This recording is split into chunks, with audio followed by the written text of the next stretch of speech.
आपको मेरी भक्ति यात्रा में हम एक ऐसे बुजुर्ग की कहानी सुना रहे हैं जो सेना में कर्नल पद से रिटायर हुए थे।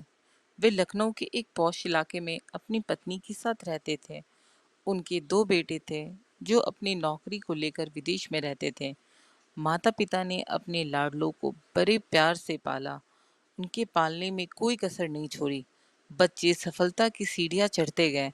पढ़ लिख कर वो इतने योग्य हो गए कि दुनिया की सबसे नामी गिरामी कॉरपोरेट कंपनी में उनको नौकरी मिल गई। संजोग से दोनों भाई एक ही देश में लेकिन अलग अलग अपने परिवार के साथ रहते थे। एक दिन अचानक पिता ने रुआसे गले से बेटी को खबर दी, बेटे, तुम्हारी माँ अब इस दुनिया में नहीं रही। पिता अपनी पत्नी की मिट्टी के साथ बेटों के आने का इंतजार कर रहे थे।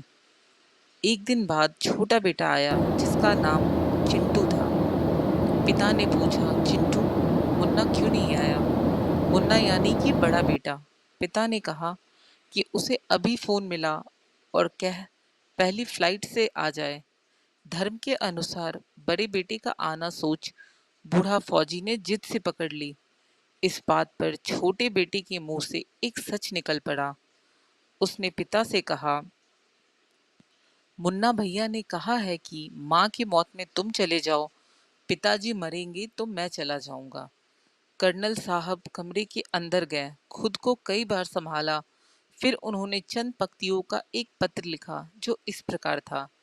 प्रिय बेटो, मैंने और तुम्हारी माँ ने बहुत सारे अरमानों के साथ तुम लोगों को पाला पोसा, दुनिया के सारे सुख दिए, देश दुनिया के बेहतरीन जगहों पर शिक्षा दी। जब तुम्हारी माँ अंतिम सांसें ले रही थी तो मैं उसके पास था। वह मरते समय तुम दोनों का चेहरा एक बार देखना चाहती थी और तुम दोनों को बाहों में भरकर चूमना चाहती थी। तुम लोग उनके लिए वही मुन्ना और चिंटू थे। उनकी मौत के बाद उनकी लाश के पास तुम लोगों का इंतजार करने के लिए मैं था। मेरा मन कर रहा था काश तुम लोग मुझे ढाढ़स बंधाने के लिए मेरे पास होते। मेरी मौत के बाद मेरी लाश के पास तुम लोगों का इंतजार करने के लिए कोई नहीं होगा। सबसे बड़ी बात यह है कि मैं नहीं चाहता कि मेरी लाश निपटाने के लिए तुम्हारे बड़े भाई को आना पड़े। इसलिए सबसे अच्छा यह है कि अपनी माँ के साथ मुझे भी निपटा कर ही जाओ। मुझे जीने का कोई हक नहीं, क्योंकि जिस समाज में मुझे जीवन भर धन के साथ सम्मान भी दिया, मैंने समाज को असभ्य नागरिक दिए। हाँ, अच्छा रहा कि हम विदेश जाकर नहीं बसे, सच्चाई दब जाती। मेरी अंतिम इच्छा यही है, मेरे सारे मेडल और फोटो बटालियन को लौटाए जाएं और घर का पैसा नौकरों में बांट दिया जाए।